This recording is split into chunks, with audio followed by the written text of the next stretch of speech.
불가능합니다. 이건 오류가 분명합니다. 2025년 3월 스위스 제네바 시계역사연구소. 저는 모니터 앞에서 손을 떨고 있었습니다. AI가 분석한 결과가 도저히 믿기지 않았습니다.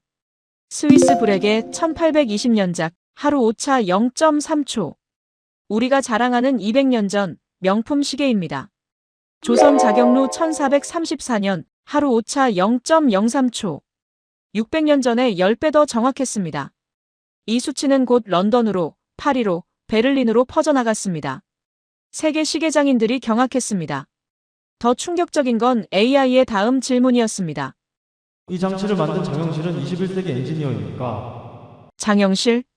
1400년대 사람이 어떻게 이런 걸 만들었단 말입니까? 저는 마르쿠스 슈미트. 1723년부터 시계를 만들어 온 5대 장인 가문의 후손입니다. 300년 동안 우리는 믿어왔습니다. 시계의 정밀함은 유럽만이 가진 특권이라고. 스위스가 세계 최고라고. 그날 자만심이 산산조각 났습니다. 600년 전 조선에 우리보다 위대한 기술이 있었습니다. 도대체 무슨 일이 벌어진 것일까요? 감동 소식통에서만 들을 수 있는 스위스 장인이 무릎 꿇은 이야기. AI가 밝혀낸 조선 시계의 완벽함. 지금 시작합니다. 이야기 시작하기 전에 구독과 좋아요 눌러주시면 더 좋은 영상 제작에 큰 힘이 됩니다. 항상 시청해주셔서 감사합니다. 저는 평생을 시계만 연구했습니다. 취리히 공대 기계공학, 파리 시계사 박사, 제네바 시계연구소 소장을 지내고 있습니다. 그리고 2025년 저는 AI 프로젝트를 시작했습니다. 전 세계 2000개 시계를 분석해 인류 시계의 역사를 완성하려 했습니다. 결과는 뻔할 거라 생각했습니다. 당연히 유럽이 1위, 스위스가 최정상. 하지만 3월의 어느 날, 모니터에 뜬 결과는 제 인생을 뒤집었습니다. 1위 조선 자경루, 1434년. 정확도 하루 오차 0.03초. 2위 영국 해양 크로노미터 1761년. 정확도 하루 오차 0.5초. 3위 스위스 브렉의 1820년. 정확도 하루 오차 0.3초. 조선, 한 번도 들어본 적 없는 이름. 저는 동료에게 물었습니다. 조선이 어디죠? 한국입니다. 한국의 시계가 스위스를 이겼다고. 저는 처음엔 비웃었습니다. AI가 잘못 계산한 겁니다. 하지만 동료들이 데이터를 재검증했습니다. 3D 시뮬레이션을 돌렸습니다. 유체역학 분석을 했습니다. 결과는 같았습니다. 오차 0.03초. 브레게보다 10배 정확, 크로노미터보다 17배 정확, 그것도 300년 앞서서. 저는 그날 처음으로 의심했습니다. 우리가 자랑하던 스위스의 정밀함이 정말 세계 최고였는지 아니면 우리가 세계를 제대로 보지 못한 건지. 그날 밤 저는 잠을 이룰 수 없었습니다. 할아버지의 목소리가 귓가에 맴돌았습니다. 시계는 예술이다. 정밀함은 우리의 자부심이다. 하지만 600년 전 조선의 장영실이라는 사람은 우리보다 먼저 그 예술을 완성했습니다. 우리보다 정밀하게 시간을 담아냈습니다. 저는 결심했습니다. 한국으로 직접 가보겠다고. 그 불가능한 시계를 직접 보고 만지겠다고 300년 가문의 자존심을 걸고 진실을 확인하겠다고. 다음 날 아침, 저는 연구소에 가장 먼저 출근했습니다. 맘새 뒤척이다. 직접 검증하겠다고 결론을 내렸습니다. AI의 오류일 가능성을 완전히 배제할 수는 없었습니다. 데이터 입력 과정에서 실수가 있었을 수도 있습니다. 저는 동료들을 불러 모았습니다. 연구소의 핵심 인력 5명. 모두 시계 분야 박사들이었습니다. 여러분, 이 데이터를 보십시오. 모니터에 자경루의 수치를 띄웠습니다. 동료들은 처음엔 무심하게 쳐다봤습니다. 하지만 숫자를 확인하는 순간 모두의 표정이 굳어졌습니다. 프랑스 출신의 피에르가 가장 먼저 반응했습니다. 소수점이 잘못 찍힌 거 아닙니까? 나도 그렇게 생각했다고 솔직히 말했습니다. 우리는 즉시 원본 데이터를 다시 확인하기 시작했습니다. 조선왕조실록, 세종실록의 기록, 거기에는 자경루 제작 과정이 상세하게 기록되어 있었습니다. 1434년 7월, 자경루가 완성되었다는 기록. 그리고 놀랍게도 정확도 테스트 결과까지 고스란히 남아 있었습니다. 하루 동안 물이 새는 양으로 시간을 측정하니 천문 관측과의 오차가 일각 15분 이내였다. 일각은 15분입니다. 하루 오차가 15분 이내라는 것은 당시로서는 경이적인 수치였습니다. 하지만 우리가 분석한 건 더 정밀한 부분이었습니다. 자경루는 4단계 물통 시스템으로 시간당 오차를 최소화했습니다. AI는 이 구조를 3D로 재현한 뒤 유체역학 시뮬레이션을 돌렸습니다. 결과는 명확했습니다. 하루 오차 0.03초. 이것은 오류가 아니었습니다. 영국의 존이 입을 열었습니다. 말도 안 됩니다. 1434년이면 유럽은 아직 해시계와 모래시계 쓰던 시대입니다. 그 말이 맞았습니다. 기계식 시계는 14세기에 발명되긴 했지만 정확도는 엉망이었습니다. 하루 오차가 몇 시간씩 나는 건 당연한 일이었습니다.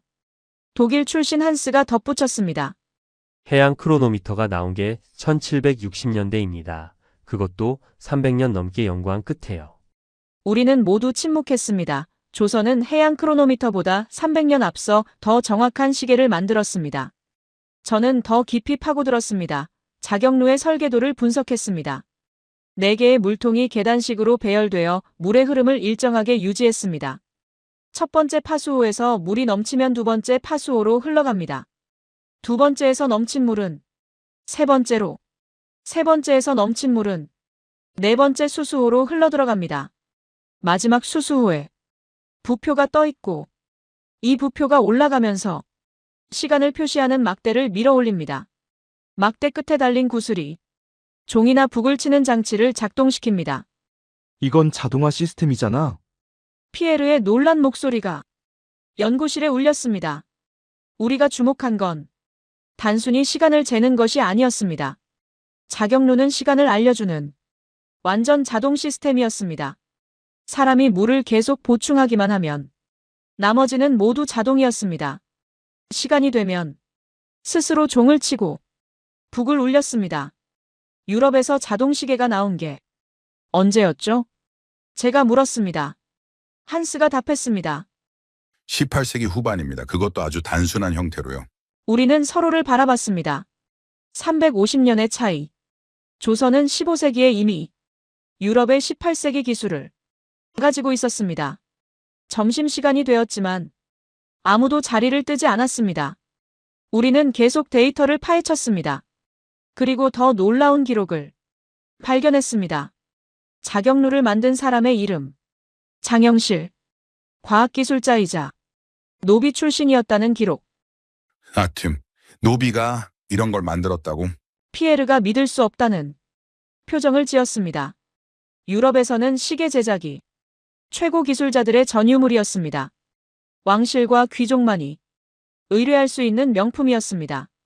하지만 조선에서는 노비 출신이 왕의 명을 받아 이런 경이로운 기계를 만들었습니다.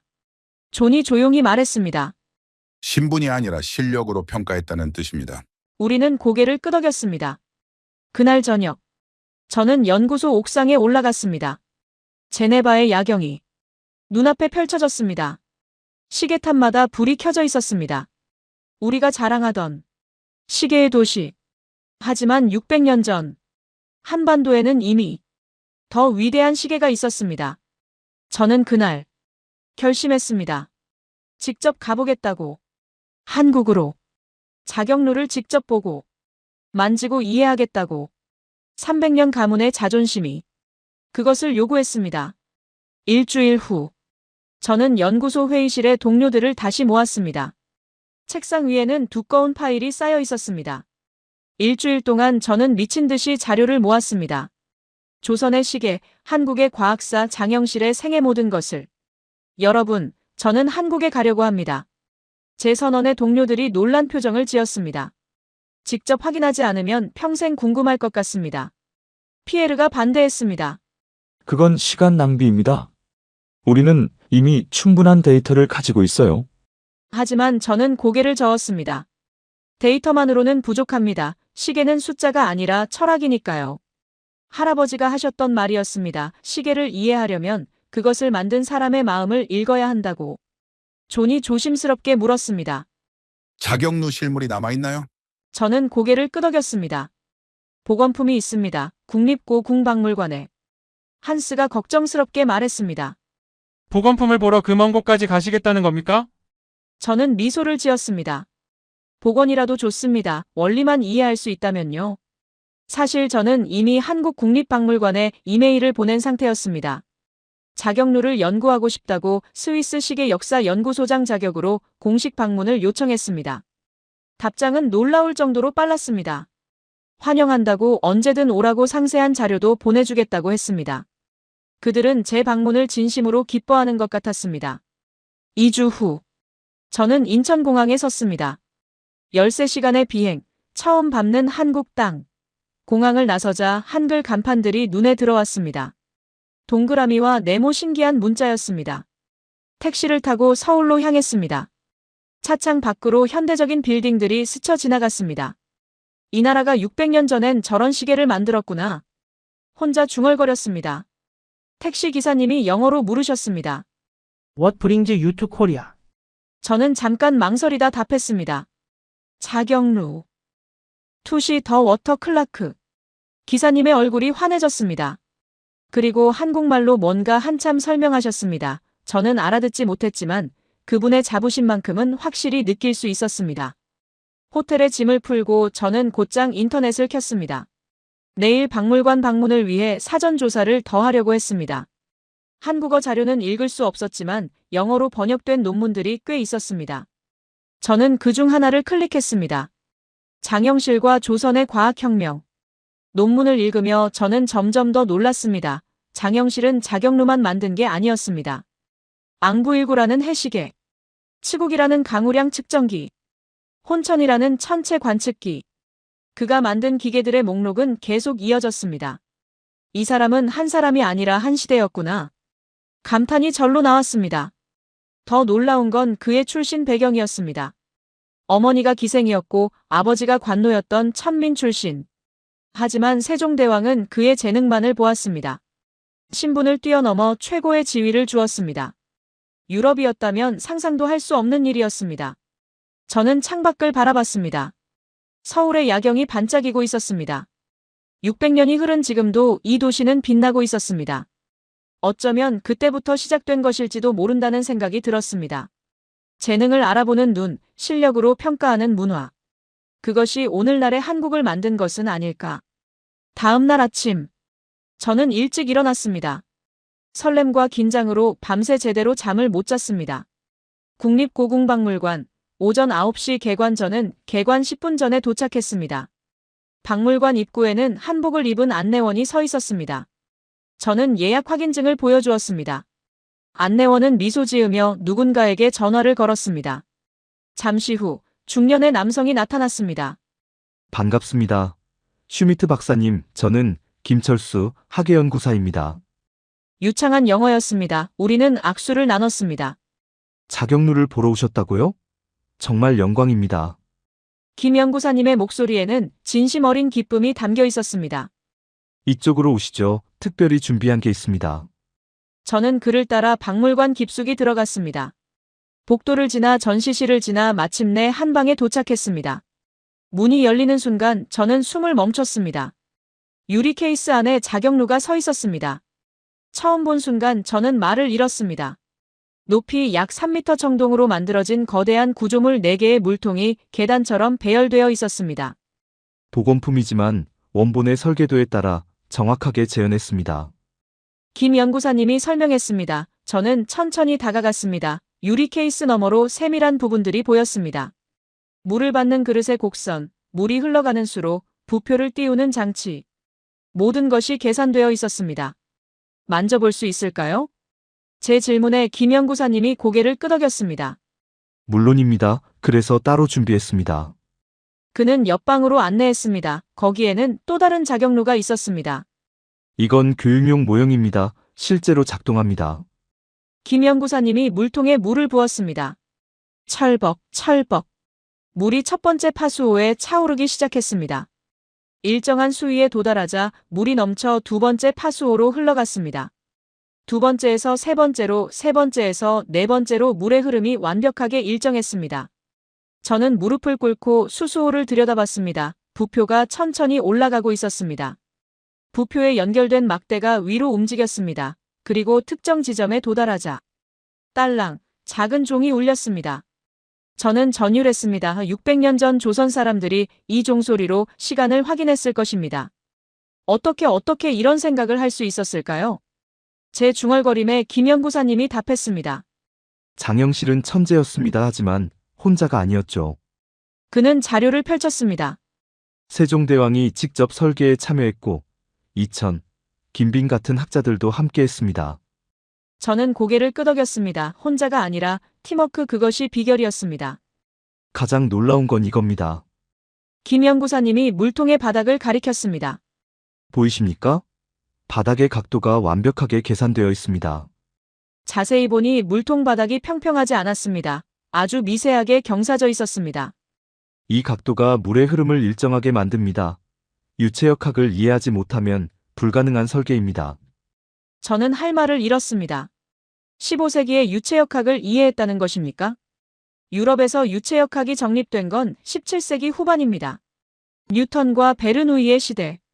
하지만 장영실은 이론 없이 오직 관찰과 실험만으로 같은 결론에 도달했습니다. 물의 양은 어떻게 조절했습니까? 여기 보십시오. 김 연구사님이 첫 번째 파수호 위를 가리켰습니다. 이 구멍의 크기가 정확하게 계산되어 있습니다. 너무 크면 물이 빨리 빠지고 너무 작으면 느려집니다.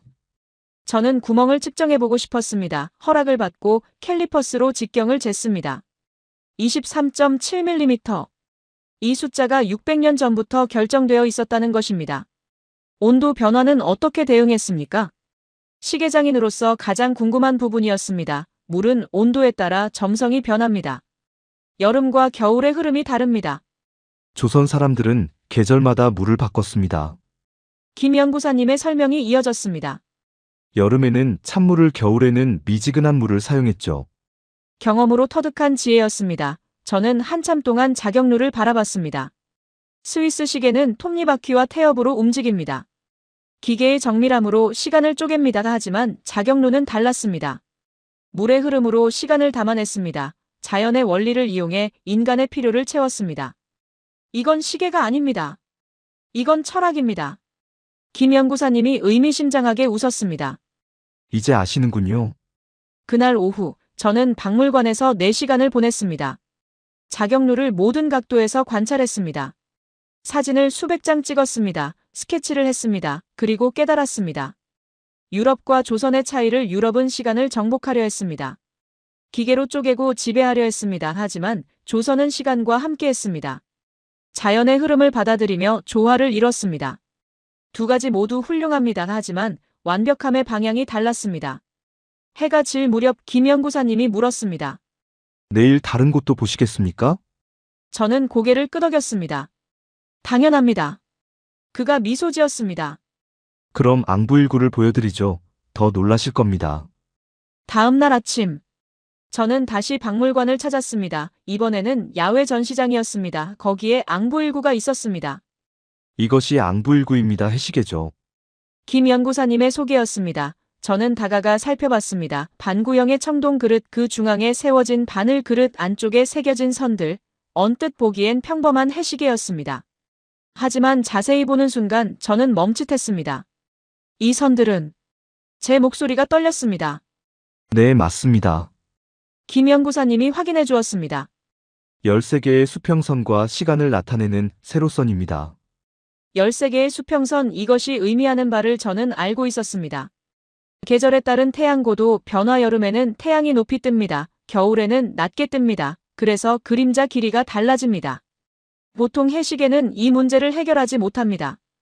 여름과 겨울의 시간이 정확하지 않았습니다. 하지만 앙부일구는 13개의 선으로 1년 내제 정확한 시간을 알려줄 수 있었습니다.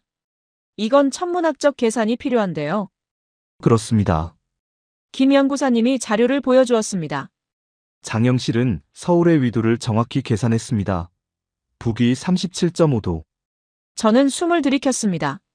15세기의 위도 계산이 가능했다는 것입니까?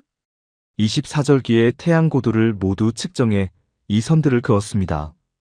김 연구사님이 선들을 손가락으로 짚었습니다. 동지, 소안, 대안 각 절기마다 태양의 위치가 다르죠. 그걸 모두 반영한 겁니다. 저는 무릎을 꿇고 앙부일구를 다시 봤습니다. 단순한 해시계가 아니었습니다. 이건 천문 계산기였습니다. 태양의 움직임을 1년 내내 추적하는 과학기기였습니다. 더 놀라운 게 있습니다. 그는 다른 사진을 꺼냈습니다. 이건 같은 시기 유럽의 해시계입니다. 사진 속 해시계는 평평한 판에 바늘이 꽂혀 있었습니다. 차이가 보이십니까? 저는 고개를 끄덕였습니다. 유럽 해시계는 평면, 앙부일구는 반구형. 평면 해시계는 각도 계산이 복잡합니다. 하지만 반구형은 그림자가 자연스럽게 퍼집니다. 장영실은 구면 기하학을 이해했던 겁니다. 저는 입을 다물 수 없었습니다. 구면, 기하학 이건 고등 수학입니다. 유럽에서도 17세기에야 정립된 학문입니다. 하지만 장영실은 250년 앞서 이것을 이해하고 적용했습니다. 어떻게 배웠습니까? 제 질문에 김 연구사님은 고개를 저었습니다. 배우지 않았습니다. 스스로 터득했습니다. 저는 다시 앙부일구를 봤습니다. 청동의 차가운 표면에 손을 댔습니다. 600년 전 한 사람이 관찰하고 생각하고 계산해서 이것을 만들어냈습니다. 학위도 없이, 책도 없이, 오직 하늘을 보며. 그는 대체 어떤 사람이었습니까? 제가 물었습니다. 김 연구사님이 잠시 생각하더니 조용히 답했습니다. 세종실록에 이런 기록이 있습니다. 그는 스마트폰을 꺼내 번역문을 읽어주었습니다. 장영실은 비록 천한 출신이나 그 재주가 뛰어나 모든 기기를 정교하게 만드니 당할 자가 없었다. 저는 그 문장을 가슴에 새겼습니다. 재주가 뛰어나 당할 자가 없었다. 그의 능력을 인정한 기록이었습니다. 신분 때문에 차별받지 않았습니까? 저는 솔직히 궁금했습니다. 유럽이었다면 천민 출신이 이런 대접을 받을 수 없었습니다. 물론 반대도 있었습니다. 김 연구사님이 답했습니다. 하지만 세종대왕은 장영실을 믿었습니다. 종삼품 호군이라는 높은 직위를 주고 궁궐에서 일하게 했죠. 저는 세종이라는 왕이 점점 더 궁금해졌습니다. 어떤 사람이기에 신분을 뛰어넘어 재능만을 볼 수 있었을까? 세종대왕은 과학을 사랑한 왕이었습니다. 김 연구사님이 설명했습니다. 직접 천문학을 공부했고 음악도 연구했습니다. 한글도 만들었죠. 저는 고개를 끄덕였습니다. 왕이 과학자였던 것입니다. 그래서 장영실의 가치를 알아볼 수 있었습니다. 함께 일했습니다. 김 연구사님이 덧붙였습니다. 왕과 노비 출신 기술자가 함께 하늘을 관찰하고 함께 기계를 설계했습니다. 이 말이 저를 가장 감동시켰습니다. 함께 신분을 넘어 지식을 나누고 꿈을 실현했습니다. 저는 오후 내내 박물관을 돌아다녔습니다. 혼천이를 봤습니다. 천체의 움직임을 재현한 기계, 치구기를 봤습니다. 세계 최초의 표준화된 강우량 측정기. 간이를 봤습니다. 별의 위치를 정밀하게 측정하는 도구. 모두 장영실이 만들었거나 참여한 기기들이었습니다. 그리고 저는 깨달았습니다. 장영실은 단지 시계를 만든 사람이 아니었습니다. 그는 조선의 과학혁명을 이끈 선구자였습니다. 시간을 측정하고 하늘을 관측하고 자연을 이해하려 했던 진정한 과학자였습니다. 해질 무렵, 저는 박물관 밖으로 나왔습니다. 서울의 하늘을 올려다봤습니다. 600년 전 장영실도 이 하늘을 봤을 것입니다. 같은 별을, 같은 태양을, 같은 달을, 그리고 그는 생각했을 것입니다. 어떻게 하면 이 움직임을 정확히 담아낼까? 어떻게 하면 백성들이 시간을 알 수 있을까? 저는 그날 밤 호텔방에서 보고서를 쓰기 시작했습니다. 제네바 연구소에 보낼 첫 번째 보고서. 자격로는 시계가 아니다. 조선 과학의 결정체다. 저는 이렇게 시작했습니다. 그리고 깨달았습니다. 제가 한국에 온 이유는 시계를 보러 온 게 아니었습니다. 한 시대를 만나러 온 것이었습니다. 과학과 예술이 만나고 왕과 백성이 함께 꿈꾸고 신분을 뛰어넘어 재능이 빛났던 그 찬란했던 시대를. 2주간의 한국 방문을 마치고 저는 제네바로 돌아왔습니다. 2025년 5월 초 봄비가 내리는 날이었습니다. 공항에서 나오는데 연구소 동료들이 마중 나와 있었습니다. 피에르, 존, 한스 그들은 제 얼굴을 보더니 놀란 표정을 지었습니다. 당신 뭔가 달라졌어요. 피에르가 말했습니다. 저는 웃었습니다. 달라진 게 맞았습니다. 제가 믿었던 모든 것이 흔들렸으니까요. 연구소로 돌아와 저는 동료들을 회의실에 모았습니다. 책상 위에 가져온 자료를 펼쳤습니다. 사진 수백 장, 측정 데이터, 스케치, 그리고 동영상. 자격루가 작동하는 장면이었습니다. 여러분, 이걸 보십시오. 영상이 재생되었습니다. 물이 흐르고 부표가 올라가고 종이 울리는 장면, 동료들은 숨을 죽이고 화면을 응시했습니다. 이건 완벽합니다. 존이 중얼거렸습니다. 15세기에 이미 자동화 시스템을 구현했다니. 한스가 고개를 저었습니다. 저는 앙부일구 사진을 보여주었습니다. 이건 더 놀랍습니다. 13개의 수평선, 계절별 태양고도 계산, 구면, 기하학의 적용, 모든 걸 설명했습니다. 동료들의 표정이 점점 굳어졌습니다. 회의는 3시간 동안 이어졌습니다. 저는 장영실에 대해, 세종에 대해, 조선의 과학에 대해 모든 것을 이야기했습니다. 마지막에 피에르가 물었습니다. 그래서 결론이 뭡니까? 저는 잠시 침묵했습니다. 그리고 천천히 입을 열었습니다. 우리는 오만했습니다. 동료들이 저를 바라봤습니다. 유럽만이 정밀함을 추구했다고, 스위스만이 시계를 이해한다고, 우리만이 시간을 지배한다고 그렇게 믿었습니다. 저는 자격로 사진을 들어올렸습니다. 하지만 여기 있습니다. 600년 전, 우리보다 앞선 기술이, 우리보다 깊은 이해가. 침묵이 흘렀습니다. 피에르가 조심스럽게 말했습니다. 그럼 우리가 해야 할 일은? 저는 미소 지었습니다. 인정하는 겁니다. 다 배우는 겁니다. 그리고 세상에 알리는 겁니다. 다음 날부터 우리는 본격적인 연구를 시작했습니다. 자격로의 원리를 완벽하게 분석했습니다. 3D 모델링을 만들었습니다. 유체역학 시뮬레이션을 수백 번 돌렸습니다. 그리고 확인했습니다. 오차 0.03초. 이것은 사실이었습니다. 한 달이 지났습니다. 우리는 논문을 쓰기 시작했습니다. 제목은 이렇게 정했습니다. 15세기 조선의 자격로 재평가되어야 할 시간 측정의 정밀함. 공동 저자는 연구소 전체 인력이었습니다. 모두가 동의했습니다. 이 연구는 단지 나만의 것이 아니라 우리 모두의 것이라고. 논문 작성은 까다로웠습니다. 모든 주장에 증거가 필요했습니다. 모든 수치의 검증이 필요했습니다. 우리는 철저하게 작업했습니다. 반박의 여지를 남기지 않기 위해 6월 말 논문이 완성되었습니다. 120페이지 분량, 그림 87개, 표 43개, 참고 문헌 156개. 우리는 이 논문을 국제시계학회 저널에 투고했습니다. 세계에서 가장 권위 있는 시계 학술지였습니다. 일주일 후 답장이 왔습니다. 심사를 통과했습니다. 다음 호에 게재하겠습니다. 우리는 환호했습니다. 하지만 편집장의 메시지에는 한 줄이 더 있었습니다.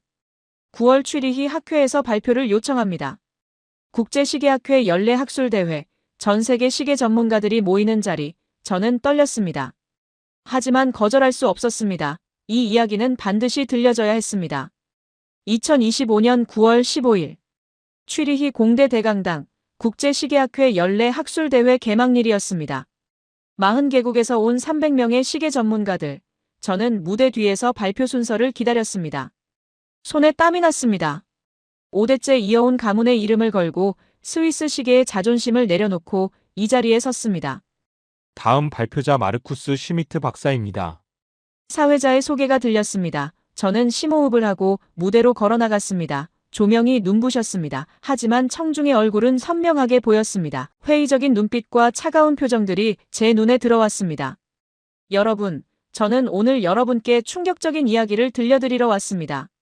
첫 슬라이드가 떴습니다. 자격로의 사진이었습니다. 이것은 1434년 조선에서 만들어진 자격로입니다. 청중이 웅성거렸고 저는 데이터를 보여주었습니다. 하루 오차 0.03초, 강당이 조용해졌습니다. 이 수치를 믿지 못하시겠죠? 저도 그랬습니다. 저는 검증 과정을 설명했습니다. AI 분석, 3D 시뮬레이션, 유체역학 계산, 모든 과정을 투명하게 공개했습니다. 그리고 비교 자료를 보여주었습니다. 18세기 유럽 시계들과 자격로의 정확도 비교 그래프가 명확했습니다. 자격로가 압도적이었습니다. 청중석에서 손이 올라갔습니다. 영국 박물관의 큐레이터였습니다. 박사님, 이 데이터가 실제 측정인지 궁금합니다. 저는 고개를 끄덕였습니다.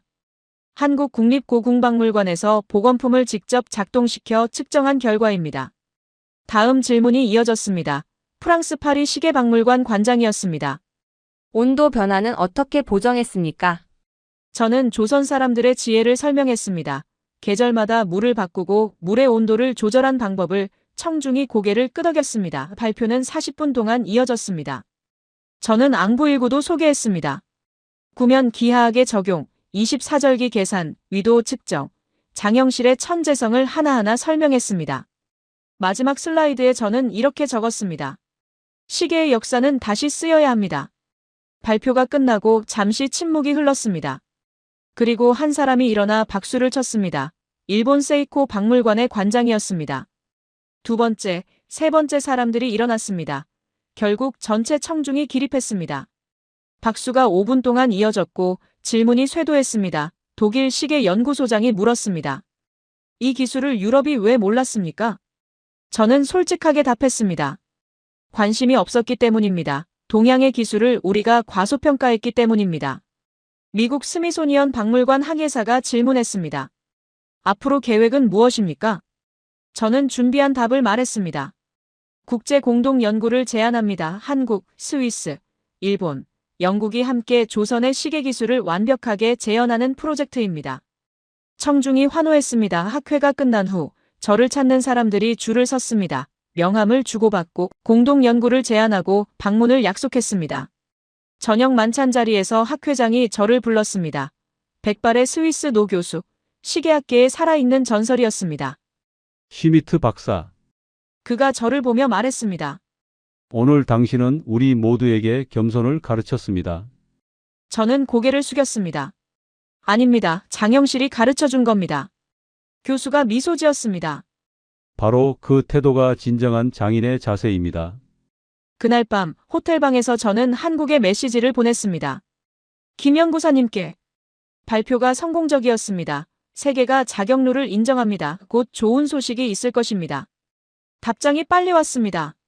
축하합니다. 슈미트 박사님, 장영실이 기뻐하실 겁니다. 저는 창밖을 바라보니 취리히의 야경 시계탑들이 빛나고 있었습니다. 하지만 이제 저는 알았습니다. 진정한 빛은 600년 전 조선에서 먼저 빛났다는 것을. 학회 이후 모든 것이 빠르게 움직였습니다. 2025년 9월 말 뉴욕타임스에 기사가 났습니다. 스위스 장인이 인정한 600년 전 조선의 시계 기술. BBC도 보도했습니다. 자격로 유럽보다 300년 앞선 시간 측정의 정밀함. 르몽드, NHK, CNN 전 세계 언론이 주목했습니다. 제 연구소 이메일이 폭주하기 시작했고 대학에서 강연 요청, 방송에서 인터뷰 요청, 박물관에서 전시 협력 요청 하루에 수십 통씩 왔습니다. 더 놀라운 건 스위스 내부의 반응이었습니다. 제네바 시계박물관 관장이 연구소를 찾아왔습니다. 슈미트 박사, 자격로 특별전을 열고 싶습니다. 저는 흔쾌히 동의했습니다. 한국 정부와 협의하겠습니다. 박물관은 즉시 준비에 들어갔습니다. 10월 스위스 연방교육부에서 연락이 왔습니다. 교육과정 개편 자문 요청이었습니다. 시계 역사 교육에 동양의 기술도 포함시키려 합니다. 저는 감격했습니다. 스위스가 변하고 있었습니다. 300년 동안 지켜온 유럽 중심의 시각을 스스로 바꾸려 하고 있었습니다. 연구소에서도 변화가 일었습니다. 피에르가 제안했습니다. 우리도 연구 범위를 넓혀야 합니다. 우리는 새 프로젝트를 시작했습니다. 세계 시계기술 재평가 프로젝트. 유럽뿐 아니라 아시아, 중동, 아메리카의 모든 시계기술을 공평하게 연구하기로 했습니다. 한스가 중국 시계, 존이 이슬람 시계, 피에르가 일본 시계를 맡았습니다. 저는 한국과의 협력을 이어갔습니다. 10월 중순, 독일에서 놀라운 소식이 왔습니다. 베를린 공대가 한국학 과정에 과학기술사를 추가한다고 했습니다. 장영실을 정식 커리큘럼에 포함시킨다는 것이었습니다. 영국 옥스퍼드도 동양과학사 강좌를 신설하고 자격루를 중요 사례로 다루기로 했습니다. 프랑스 소르본 대학은 한국국립고궁박물관과 교환 전시를 추진했습니다. 변화는 학계를 넘어 산업계로도 퍼졌습니다. 스위스 명품 시계 브랜드들이 관심을 보이기 시작했습니다. 파텍 필립, 바쉐론 콘스탄틴, 그들이 저를 만나러 왔습니다. 조선 시계의 디자인을 영감으로 삼고 싶습니다. 저는 한 가지 조건을 제시했습니다. 반드시 한국과 협력하십시오. 그들의 허락을 받으십시오. 브랜드들은 동의했습니다. 곧 한국 장인들과 스위스 시계공들의 협업이 시작되었습니다. 10월 말 제네바 시계박물관에서 특별전이 열렸습니다. 시간을 담다 조선의 자격루와 앙부19. 개막식에는 한국 대사가 참석했습니다. 김 연구사님도 왔습니다. 우리는 오랜만에 재회했습니다.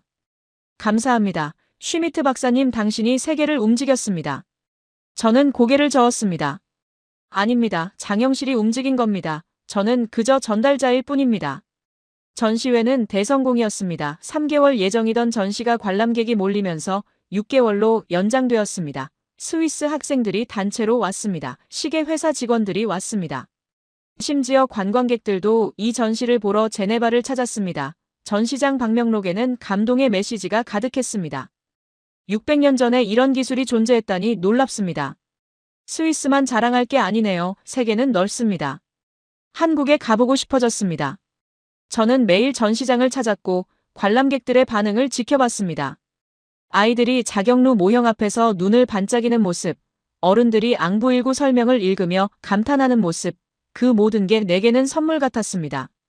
10월 중순 한국 정부에서 연락이 왔습니다. 문화체육관광부 장관 명의였습니다. 슈미트 박사님을 한국으로 초청하고 싶습니다. 감사의 뜻을 전하고 싶습니다. 저는 초대를 수락했습니다. 다시 한국으로 갈 시간이었습니다. 2025년 10월 중순, 저는 다시 인천공항에 섰습니다. 6개월 만에 재방문이었습니다. 하지만 이번에는 혼자가 아니었습니다. 피에르, 존, 한스 연구소 동료들이 함께였습니다. 공항 도착 로비에 김 연구사님이 나와 계셨습니다. 그리고 그 옆에 정부 관계자들도 보였습니다. 슈미트 박사님, 환영합니다. 우리는 악수를 나눴습니다. 그날 오후 서울 세종문화회관에서 특별 행사가 열렸습니다. 한 스위스 시계기술 교류 협약식. 양국 정부가 참석했습니다. 문화부 장관이 연설했습니다.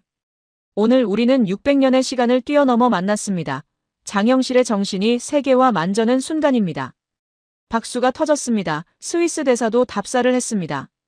스위스는 그동안 스스로만을 자랑했습니다. 하지만 슈미트 박사가 우리에게 겸손을 가르쳤습니다.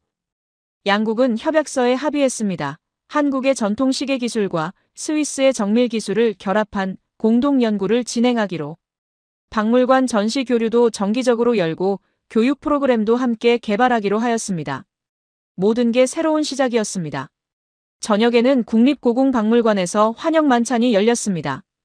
한국의 시계 연구자들, 문화재 전문가들, 정부 관계자들이 모였습니다. 저는 그들과 이야기를 나눴습니다. 한 원로 교수님이 말씀하셨습니다. 슈미트 박사님 덕분에 우리 스스로 몰랐던 가치를 다시 발견했습니다. 저는 고개를 숙였습니다. 제가 한 일은 없습니다. 다만 제대로 보았을 뿐입니다. 젊은 연구자가 물었습니다. 앞으로의 계획은 무엇입니까? 저는 생각을 정리해 답했습니다. 더 많은 조선의 과학을 세계에 알리고 싶습니다. 자경루만이 전부가 아닐 테니까요. 김 연구사님이 미소 지으셨습니다. 맞습니다. 아직 우리가 모르는 것이 얼마나 많은지. 다음 날, 우리는 국립중앙박물관을 방문했습니다. 거기서 저는 또 다른 놀라운 유물들을 봤습니다. 거중기, 신기전, 비격진 천뢰 조선의 과학기술들이 즐비했습니다. 피에르가 놀라며 말했습니다. 이건 크레인의 원리 아닙니까? 한스가 신기전을 보며 감탄했습니다.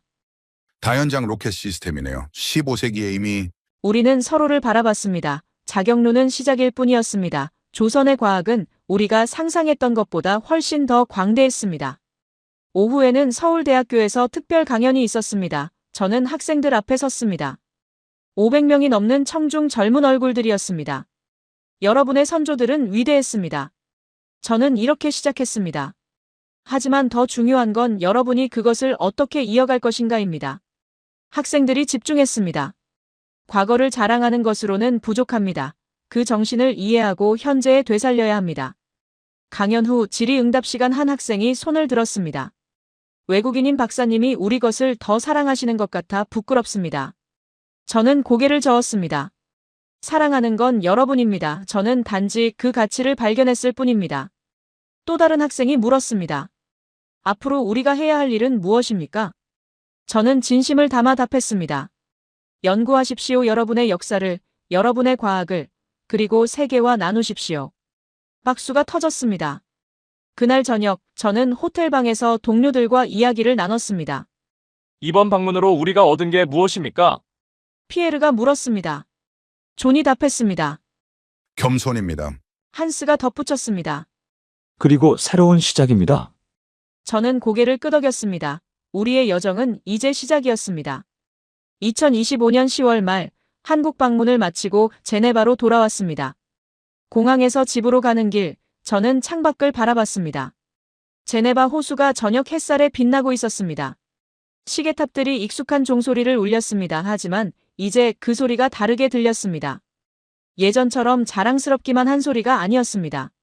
세계와 함께 울리는 하나의 화음 같았습니다. 집에 도착해 저는 작업실로 갔습니다. 책상 위에 할아버지의 사진이 놓여 있었습니다. 저는 사진을 들어 올렸습니다. 할아버지, 제가 이제야 알았습니다. 혼자 중얼거렸습니다. 시계는 시간을 재는 도구가 아니라 사람의 마음을 담는 그릇이라는 것을. 할아버지가 말씀하시고 싶으셨던 게 바로 이것이었을지도 모릅니다. 다음 날 연구소에 출근하니 동료들이 모여 있었습니다. 마르쿠스, 이거 봐요. 피에르가 노트북을 보여주었습니다. 유네스코 홈페이지였습니다. 한국 정부가 자경로와 조선 시계 기술을 세계유산으로 등재 신청했다는 소식이 올라와 있었습니다.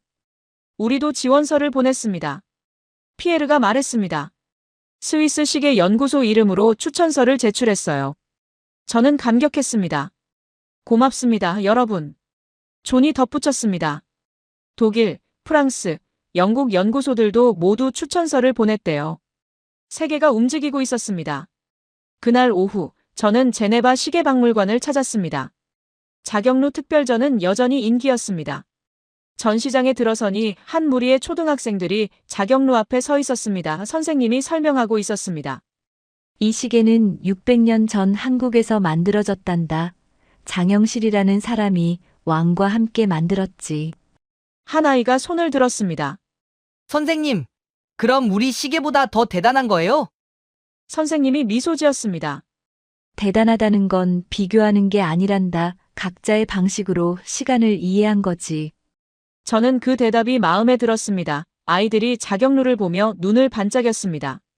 나도 나중에 시계 만들고 싶어요. 한 아이의 외침에 저는 미소 지었습니다. 600년 전 장영실도 이런 꿈을 꾸었을까? 저녁에 저는 작업실로 돌아왔습니다. 책상 위에 새 프로젝트 파일을 펼쳐놓았습니다. 제목은 시간의 철학, 동서양 시계 기술의 만남. 이제 시작할 새 연구였습니다. 유럽의 기계식 시계와 동양의 물시계, 두 세계가 어떻게 같은지 탐구하는 작업. 저는 첫 문장을 적었습니다. 시간은 흐른다 하지만 지혜는 남는다. 창밖으로 제네바의 밤이 깊어갔습니다. 시계탑의 종소리가 울렸습니다. 저는 손목시계를 보았습니다. 할아버지가 물려주신 300년 된 회종시계. 그리고 생각했습니다. 지금 한국에서는 자경루의 종소리가 울리고 있을까? 600년의 시간을 건너 두 시계가 같은 순간을 가리키고 있을까? 저는 일어나 창문을 열었습니다. 차가운 10월의 바람이 얼굴을 스쳤습니다.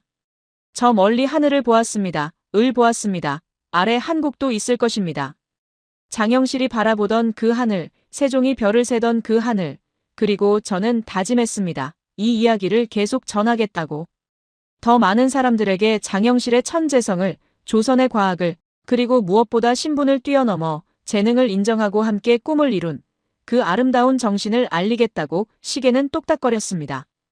변함없이 규칙적으로 하지만 저는 이제 압니다. 시간은 단지 흐르는 게 아니라 사람의 이야기를 담아 전해진다는 것을. 저는 노트북을 열었습니다. 김영구사님께 마지막 메시지를 보냈습니다. 고맙습니다. 당신들이 지켜온 유산 덕분에 저는 더 나은 장인이 되었습니다. 곧 답장이 왔습니다. 아닙니다. 슈미트 박사님, 당신이야말로 진정한 의미에서 장영실의 후예입니다. 저는 미소 지었습니다. 그리고 깨달았습니다. 장인은 국적이 없다는 것을, 과학은 경계가 없다는 것을, 진리는 함께 나눌 때 더 빛난다는 것을. 제네바의 밤은 깊어가고 있었습니다. 하지만 제 마음은 따뜻했습니다. 600년 전 조선에서 시작된 불빛이 지금 여기까지 와 저를 비추고 있었으니까요. 여러분은 어떻게 생각하시나요? 우리의 선조들이 이룬 것들, 우리가 잊고 있던 가치들, 그것을 다시 발견하고 세계와 나누는 것, 그것이야말로 진정한 자긍심이 아닐까요? 댓글로 여러분의 생각을 들려주세요. 여러분 한 분 한 분이 우리 문화를 지키는 힘입니다. 끝까지 시청해주셔서 감사합니다.